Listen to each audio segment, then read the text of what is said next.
अस्सलामुअलैकुम। Welcome to ऐसे teaching zone.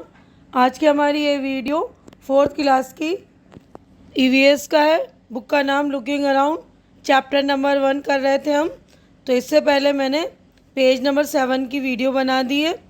तो आज हम करेंगे पेज नंबर 8 से। यहाँ से स्टार्ट करेंगे आज हम। चिल्ड्रन क्रॉस द जंगल, बच्चे जंगल क्रॉस कर रहे हैं। We have to go through a thick forest to reach school. हमें जो है बिल्कुल घने जंगल से होते हुए स्कूल जाना पड़ता है। At some places it is so thick that even sunlight does not pass through. मतलब कहीं कहीं कहीं जंगल इतने घने होते हैं कि वहाँ पर सूरज की रोशनी भी नहीं पहुँचती। It is also very silent there, यानी बहुत ही एकदम सन्नाटा होता है, बिल्कुल साइलेंट होता है।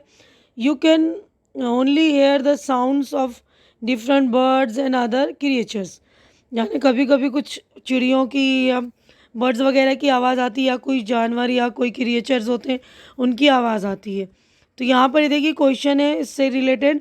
Have you ever been in a thick jungle or any such place. यानी आपने इस तरह के कोई जंगल में गए हैं, थिक जंगल यानी जो घने होते हैं, इस तरह की किसी जगह पर। अब ये वाला सेकंड क्वेश्चन भी करेंगे हम। तो देखिए पहले का आंसर ये है, yes I have been in a thick jungle while I went to visit a national park with my parents. जब मैं नेशनल पार्क विजिट करने गया था तो हम लोग जो है इस तरह के जंगल में से गए थे अपने पेरेंट्स के साथ। अब नेक्स्ट क्वेश्चन था, write your experience in your notebook. आपको अपना एक्सपीरियंस लिखना है। तो आंसर देखिए, jungle is a large area full of small and large trees. जंगल जो होता है उसमें बड़े और छोटे पेड़ होते हैं। There are so many animals and birds etcetera. It is a very cold place. वो ठंडी जगह होती है क्योंकि आसपास पेड़ पौधे होते हैं ना, और उसमें जानवर और परिंदे वगैरह भी होते हैं ना। तो दोनों क्वेश्चन के आंसर हो गए। अब देखिए ये थर्ड क्वेश्चन था, can you recognise some birds by their sounds, can you imitate the sound of some birds do it. यानी किसी बर्ड्स को आप उसकी आवाज़ से पहचान सकते हैं और उसकी आप नकल कर सकते हैं, तो करके बताओ। ये आपको क्लास में करना है, प्रैक्टिकल वर्क है। अब उसके बाद है मूविंग ऑन द स्नो, बर्फ़ पर चलना। बर्फ़ पर है ना चलना है। यहाँ पर देखिए कुछ बच्चे बर्फ़ से होते हुए जा रहे हैं। Moving on the snow, see how we reach school. हम देखिए कैसे जाते हैं स्कूल। We go to school through miles of snow. यानी मीलों दूर तक जो बर्फ़ फैली होती है उससे चलकर हम जो है स्कूल जाते हैं। We holds hands and walk carefully. एक दूसरे के हाथ पकड़े हैं, देखिए बच्चे पकड़े हैं ना एक दूसरे के हाथ, और केयरफुली चल रहे हैं, बिल्कुल ध्यान से चलते हैं। If the snow is soft, अगर बर्फ़ नरम होती है, सॉफ्ट होती है, अवर फीट सिंक इनटू इट, हमारे पैर जो उसमें धंस जाते हैं। When the snow is frozen, जब बर्फ़ जो है बिल्कुल फ्रोज़न होती है, बिल्कुल सख्त होती है, we may slip and fall, हम स्लिप हो सकते हैं उस तरह की, मतलब सख्त बर्फ़, फ्रोज़न बर्फ़ पे चलेंगे तो और स्लिप हो सकते हैं। तो अब यहाँ पर क्वेश्चन है, have you ever seen so much snow. इस तरह का बहुत सारा स्नो आपने देखा। देखिए यहाँ पर कितना है ना, नॉर्थन हिल्स है ये, नॉर्थन के जो है एरिया, तो बर्फ़ ही बर्फ़ होते हैं, जैसे कश्मीर है, लद्दाख वगैरह है ना, इस तरह। इन फिल्म और समवेयर एल्स, फिल्म में देखा है या कहीं और। Yes I have seen so much snow, so it on the discovery channel on TV. तो ये वाला स्नो जो है हमने फिल्म वगैरह में या डिस्कवरी चैनल पर देखा है। तो हमारा पेज नंबर 8 कंप्लीट हो गया। अब नेक्स्ट पेज पर हम चलेंगे। तो यहाँ पर देखिए नेक्स्ट पेज पर क्वेश्चन है, do you think that such place have snow all the times why. क्या आप सोचते हैं कि ऐसी जगहों पर हर वक्त बर्फ़ जमी रहती होगी, क्यों। Yes this places are very cold and located at great height from the surface of earth. यानी ये ज़मीन से बहुत ऊंची जगह पर होते ही हैं, तो इसलिए वहाँ पर जो है हर वक्त ज़्यादातर बर्फ़ जमी रहती है। अब यहाँ पे रॉकी पाथ, पथरीली जगह जो होती है ना, उबड़ खाबड़ जगह। We live in a mountains, हम पहाड़ों पर रहते हैं। The path are rocky and uneven, तो हमारे रास्ते जो हैं पथरीले हैं और अनइवन है ना, उबड़ खाबड़ है, ऊपर नीचे। The children who live in the plains will find it difficult to walk on this. यानी ऐसी जगह पर जो बच्चे रहते हैं उनको चलना बहुत डिफ़िकल्ट लगता है। But we can easily race up and down, लेकिन हम लोग जो है इजीली उतरते हैं, चलते हैं ना, हम इजीली चलते हैं। तो क्यों चलते होंगे? क्योंकि उनको अब आदत बन गई। नहीं, देखिए पथरीले जगह है ना, no matter whether there is a dense forest, farms, mountain or snow on the way, we manage to reach school। यानी कुछ भी मैटर नहीं करता हमारे लिए।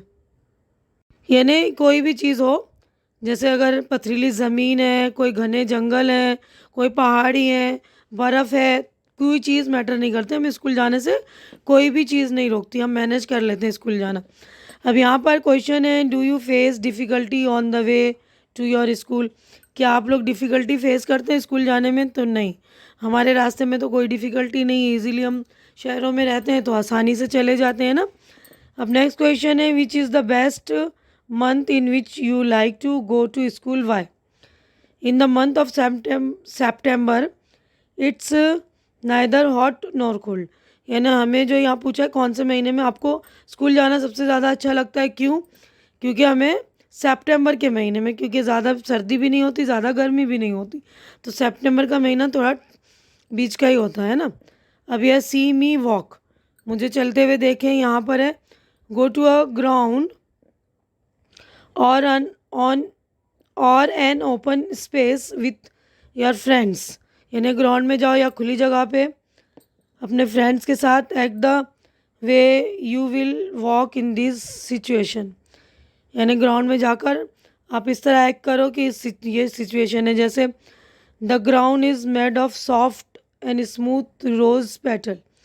यानी आप किसी स्मूथ रोज़ पेटल पे, गुलाब की पंखड़ियों पे चल रहे हैं, उस तरह एक्ट करके बताओ। The ground is covered with thorns and there is tall grass on the sides.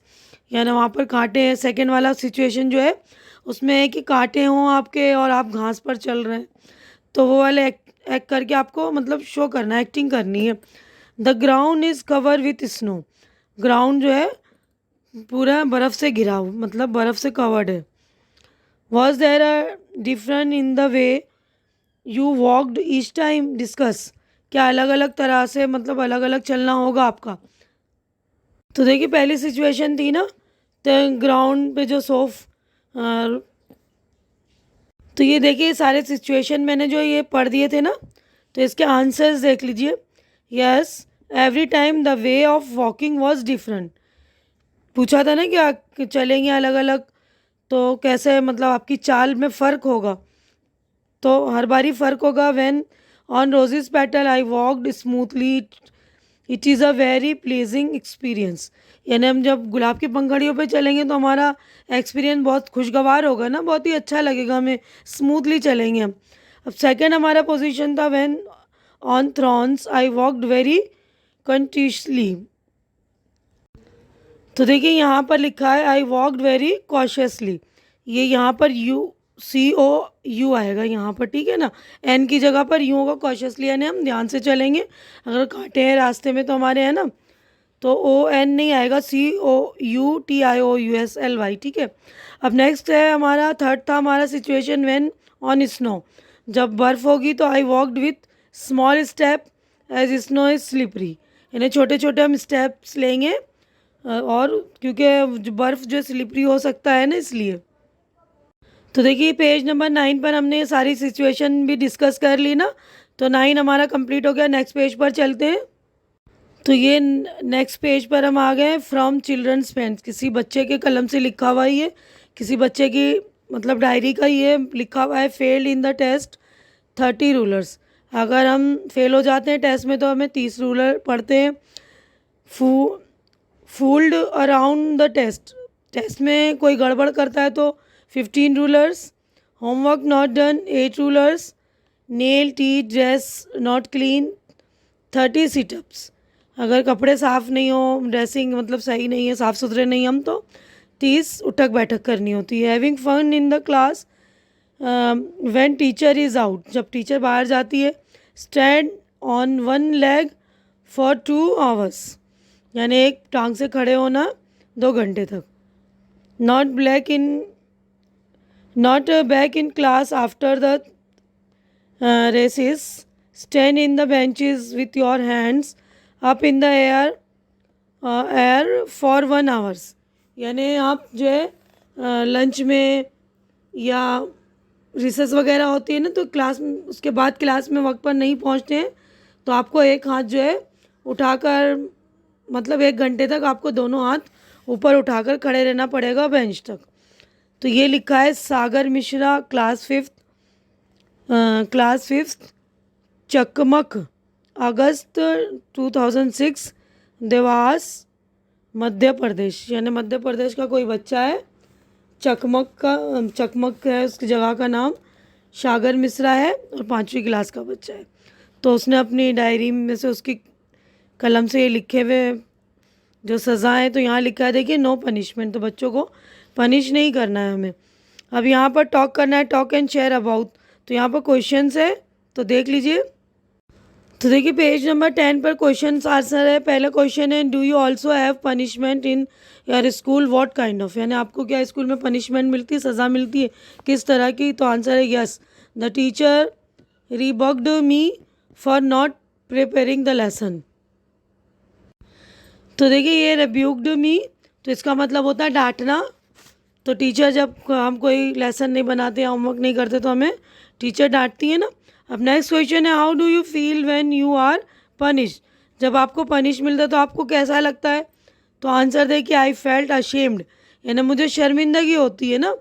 I promised myself never fail to prepare lesson, यानी मैं अपने आप से प्रॉमिस करता हूँ कि मैं इस तरह का मतलब गलत का मतलब जो भी है होमवर्क वगैरह नहीं करूँगा अगली बार से, इसका प्रिपेयर करके लाऊंगा लेसन वगैरह। अब थर्ड क्वेश्चन है do you think that there should be punishment in a school, तो आप क्या सोचते हैं क्या स्कूल में पनिशमेंट होना चाहिए। तो यहाँ लिखा है yes, otherwise there will be no difference best student and best student, sorry bad student and best student and bad student, यानी होना चाहिए तो पता ही नहीं चलेगा ना कौन अच्छा बच्चा है कौन बुरा बच्चे। अब नेक्स्ट क्वेश्चन, तो यहाँ चौथा क्वेश्चन है देखिए is punishment the only solution to misdeed, यानी जो गलतियाँ करते हैं बच्चे, क्या उसका एक ही सोल्यूशन है कि उनको सज़ाएं दी जाए। Frame some rules for school let avoid misdeed without punishment, यानी विदाउट पनिशमेंट के कोई कुछ रूल्स आपको बताने हैं। तो देखिए यहाँ पर no punishment is not only the illusion to misdone, there are other method like students who behave well told be rewarded, यानी जो अच्छा काम करता है उसको कुछ इनाम वगैरह दिया जाए। नेक्स्ट है there should be marks allotted in the examination not doing any misdeed, यानी उनको कुछ नंबर दिए जाए, ठीक है ना। तो इस तरह और भी कोई से सिचुएशन हो सकते हैं, मतलब और इस तरह बिना सज़ा के भी बच्चों को कुछ समझाया जाए, है ना, इस तरह भी कर सकते हैं। अब अगला क्वेश्चन था draw a picture of your dream school and right about it, यानी आपको अपनी ड्रीम स्कूल का पिक्चर बनाना है, उसके बारे में लिखना है। तो देखिए उसके बारे में मैंने बता दिया, my dream school has a nice building, is has a garden in the front, it also has a playground there in a facility of drinking water and toilet, there are lots of be in the school library, यानी सारी चीज़ें होनी चाहिए school में, garden होना चाहिए, playground होना चाहिए और ड्रिंकिंग वाटर की फैसिलिटी और टॉयलेट वगैरह की फैसिलिटी होनी चाहिए, लाइब्रेरी होनी चाहिए, है ना, और कैंटीन वगैरह भी होनी चाहिए। तो देखिए यहाँ पर आपको अपना स्कूल का पिक्चर ड्रॉ कर लेना है, बिल्डिंग ड्रॉ करनी है, और मैंने मेंशन कर दिया ना किस तरह का आपका ड्रॉ मतलब ड्रीम स्कूल होना चाहिए। तो हमारा पेज नंबर 10 कंप्लीट हो गया, हमारा यहाँ पर जो है पूरा चैप्टर भी कंप्लीट हो गया। उम्मीद करती हूँ कि जो कुछ मैंने आप लोगों को एक्सप्लेन किया है अच्छी तरह से समझ में आ रहा होगा, मेरी वीडियोज़ भी आपको अच्छी लग रही होगी। तो आपको मेरी वीडियो अच्छी लग रही तो इसे लाइक कीजिए, ज़्यादा से ज़्यादा शेयर कीजिए ताकि जो भी आपके फ्रेंड्स वगैरह हो उनकी ज़रूरत पूरी हो सके, और मेरे चैनल को सब्सक्राइब करके आप लोग मुझे भी हेल्प कीजिए, मुझे सपोर्ट कीजिए। हमारी नेक्स्ट मुलाकात इंशाल्लाह चैप्टर 2 में होगी। जब तक के लिए आप लोग अपना ख्याल रखिए, मुझे दुआओं में याद रखिए। अल्लाह हाफिज़।